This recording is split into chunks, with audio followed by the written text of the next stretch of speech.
Oh, hello, fellow psychonauts. Today I wanted to discuss the cultural matrix. And oh boy, is it a bag of worms.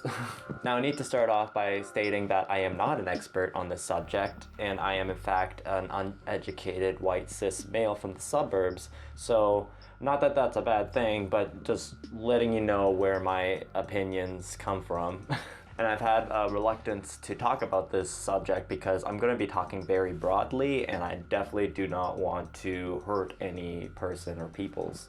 Culture is the customs, arts, social institutions, and achievements of a social group. So culture is obviously a nebulous term and is not really concrete. And I do believe that it requires a certain degree of ambiguity in order to exist. Because culture isn't just one thing, it is a complex cluster of things, such as social behavior, knowledge, beliefs, arts, laws, customs, and habits. And these are all acquired through learning processes of said culture. Oh, I gotta let my cat in. She just ran away. So along with culture's ambiguity, there's all these social pressures that come along with culture, such as the quote-unquote cultural norms, defined as an acceptable conduct guideline for behavior, dress, language, and demeanor. And what I think is implied by the matrix aspect of this term is that culture is something that we're all embedded in, whether we like it or not. Nowadays, when we think about matrices, we tend to think about the coding in computers, how everything in our computers, though it may look a certain way, behind the scenes, it's actually a bunch of binary zeros and ones types of coding. So therefore, I think it's implying that the matrix of culture is coded by language and social behaviors.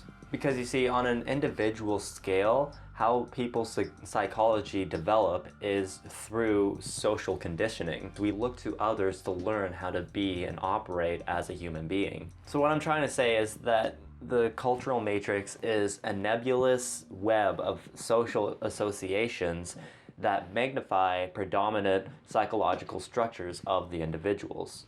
And you know, for me, I like to dress a little bit differently than the average person, and I like to think about and discuss topics that aren't usually discussed within my culture. I can't tell you how many times I've been called weird for just wearing these funky dress shirts. It goes to show you really don't have to step far from the social norms in order to be called out among our peers.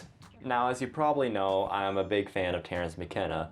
Though I have become more skeptical within recent months, I'm still heavily influenced by him. I've been a fan of Terence McKenna's for many years now, and I've had to admit to myself that for at least a little while when I was first getting into his lectures, before I actually could understand what he was saying, I was really attracted to listening to him because it felt like he was talking and operating from outside the cultural matrix. It was really refreshing to listen to somebody that seemingly wasn't so conditioned by our cultural norms. A very famous quote from Terence McKenna is that culture is not your friend, and it is followed by a huge rant on Western culture. We're told, no, we're unimportant, we're peripheral, get a degree, get a job, get a this, get a that, and then you're a player. You don't even want to play in that game.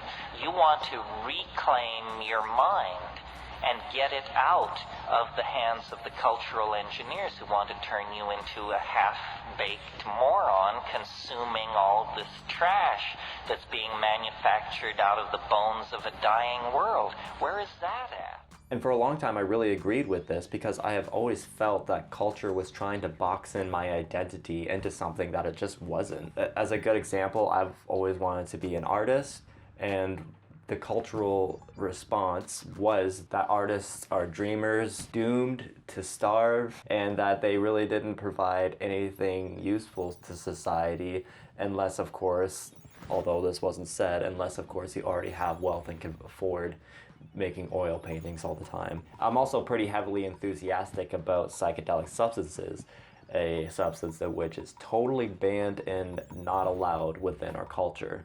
And so from this view, I totally saw culture as a sort of enemy, a force that crushes people down into these boxes that are easily understood and digested by the mass population.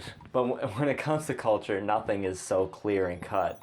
It's really hard to make any broad statements about it. Because certainly there are positive attributes about culture. For example, it brings a great sense of community and with it a sense of belonging, which you can't underestimate the power of that. Even us as psychonauts, we know that we're alienated from our culture. But within the psychedelic community, we regain that sense of belonging. And the majority of people tend to want a sense of belonging. Culture also brings about an established routine and structure, which, I mean, you could argue that's just lazy-minded, but truth is, people want to have a structure that they can just assume is the norm, or even just to have that sense of normalcy.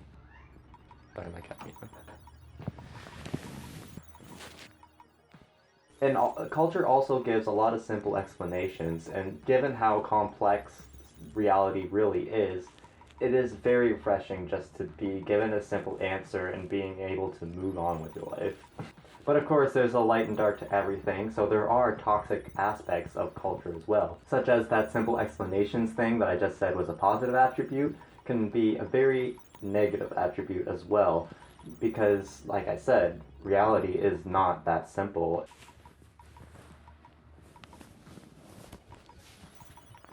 She's a spicy mitts right now, oh my gosh. And these simple explanations will clash with other people's simplistic explanations that don't really honor the complexity of reality. There you go, honey, get off of here. And as I briefly discussed before, the sense of identity that is automatically associated with an individual to the said culture one is thrust into is very hard to escape. Culture can be a great force of boxing in people's identities and flattening them. Culture can really reinforce epistemic injustice as well. Having a whole system based off of academia and education in which one has to have the means in order to buy into. So if you don't have the means to access that education, then your identity is suppressed by the culture. Not to mention how academic language is just totally alien sounding to most folks. I mean, you all probably guessed by now that I'm a pretty egalitarian person, and I believe that knowledge should be widely available for everyone, and therefore needs to be a language people can understand. And these toxic aspects aren't always toxic with every culture. But I mean, when it comes to axiology, as in the sense of value within the culture, it can be very toxic, where one culture is seen to be superior than another culture. You go from thinking that your culture is superior to wanting to protect and preserve that culture from other seemingly cultural threats, which is literally just people from other places that practice different things, not necessarily harmful, just different. Now, I myself, for the last few years, have been going through a very difficult and confusing time in terms of my relationship to my culture.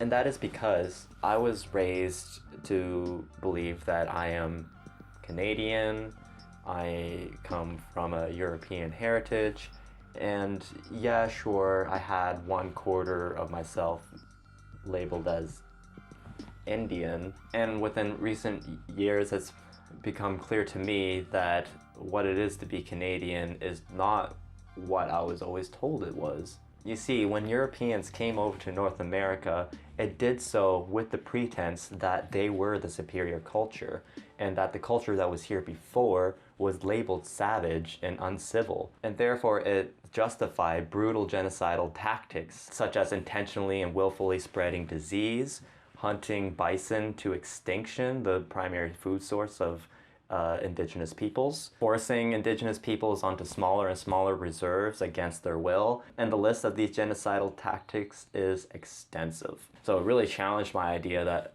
America and Canada was this eternal, solid, concrete thing.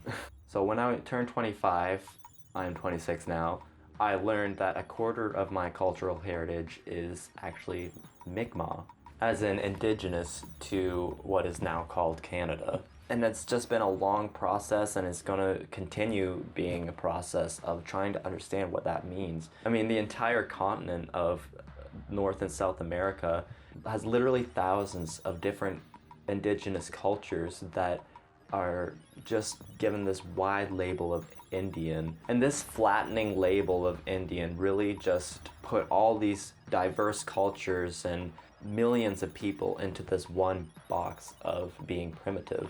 Absolutely monstrous and brutal genocidal tactics. You know, like civil people do.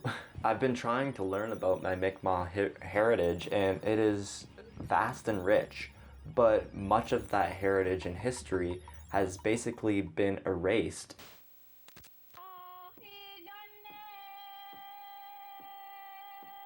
The chants, most of the chants that our people are singing, they're handed down from generation to generation. Nudawadital down, which color loud it. I'm going to supposed to be when he's down when it's supposed to be even. So, Ingwadu did the score floorboard when I do it, love the cigar do it. So, Ji'kmaqn, Ingwadu did. You got to do it, no same on it. Go do it. Biscuit, RCMP, Indian Asian, Nudamadi, though, out this car, go to all the Ji'kmaqn. No? There are so many traditions and arts and language that I've just been deprived of. It was always seen as a lesser culture that there's no need to learn about. And you know, I never really liked to be identified as a Canadian, but I do recognize that is my conditioning. I've grown up in a white suburb, and I continue living in a city. But now I have a strong desire to reconnect with the Mi'kmaq culture, which goes against my previous notion that culture is not your friend. And this has just left me in a very confusing state. So now I no longer advocate that we reject culture completely, but rather I say that we perpetually challenge the conditioning in which culture thrusts upon us. Because it would be extremely ignorant to go to a culture that's being suppressed by another culture and tell them that they should just give up their traditions. Because as I said before, some traditions are actually really good. They just should be challenged. Now, if only there was some type of substance that would allow for some deconditioning aspect to challenge hardened habits and psychological structures. So yes, this is where psychedelics come in. Psychedelics can be a great tool in order to decondition from our cultural values when a lot of them are toxic. And the way psychedelics do this is by quieting the activity in our brain's default mode network. This network is highly correlated with cultural conditioning, because one of the main things that the default mode network is correlated with is thinking about others. So by having a temporary disconnection from the default mode network, you allow the brain to challenge these hardened belief structures. Sometimes it's as short as time as 5 minutes.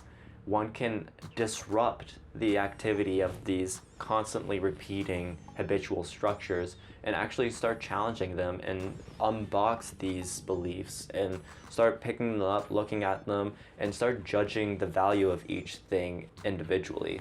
I mean, I would very much love to be that voice outside of culture, being an observational, unbiased voice.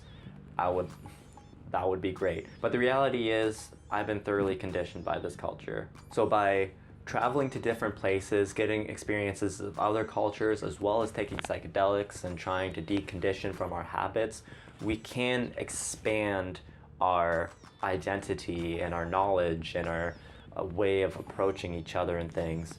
But even in our deep psychedelic trips, a degree of our culture is brought along with us. I mean, my salvia trip is a great example of this, seeing floating t-shirts with eyes.